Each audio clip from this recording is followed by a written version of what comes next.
Please share a list of your favorite books for broadening thinking skills, please. Yeah. I would say the most important book that I can recommend is by Dale Carnegie. It's called How to Win Friends and Influence People. It's an oldie but a goodie. It was written in the 30s, but human relations haven't changed since then. Get the book from Audible if you want to. It's an easy read. Yeah, easy read. Aside from that, other books I've looked at or read, whatever. Fooled by Randomness by Nicholas Taleb. That's why I'm against being a trader. I like being long-term focused. Aside from that, anything Malcolm Gladwell writes, he's from Toronto, represents.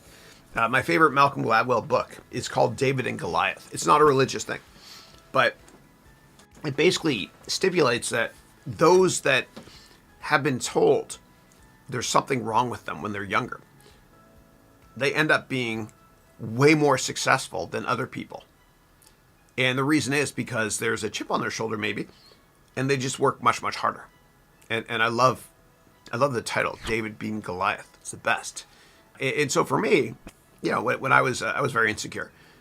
When I was in the 8th grade and the 6th grade, the school I went to, which I'll never mention, and they asked me to come back, give speeches, whatever, never going to happen.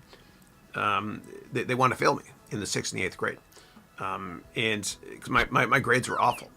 And rather than trying to boost my confidence, eventually I went to this, they sent me to this, I think it was this learning disability center in Oakville, Ontario. Oakville. It was this learning disability center on Lakeshore Road called Chisholm. And they tested to see if I had a learning disability, whatever it is. But the bottom line is that I worked very, very hard because of that. And that's what David and Goliath is all about, that book by Malcolm Gladwell. Those that are diagnosed or misdiagnosed, whatever it is, or told there's something wrong with them. And Elon Musk, for example, and I'll never put myself in the same camp as him because he's awesome, whatever. But Elon Musk, when he was younger, people kicked the crap out of him for being different. So he had that chip on his shoulder, maybe, I don't know. Or he wants to prove the world wrong. It's not about money.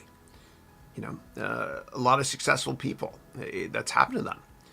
And so within reason, if something has happened to you, or people have told you that you're not good enough, take that perceived weakness and turn it into an incredible strength.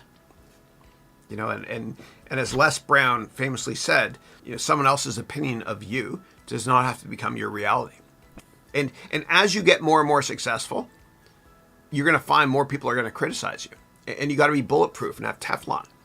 And they're going to criticize you. And what I want you to do is tell yourself in your mind, thank you.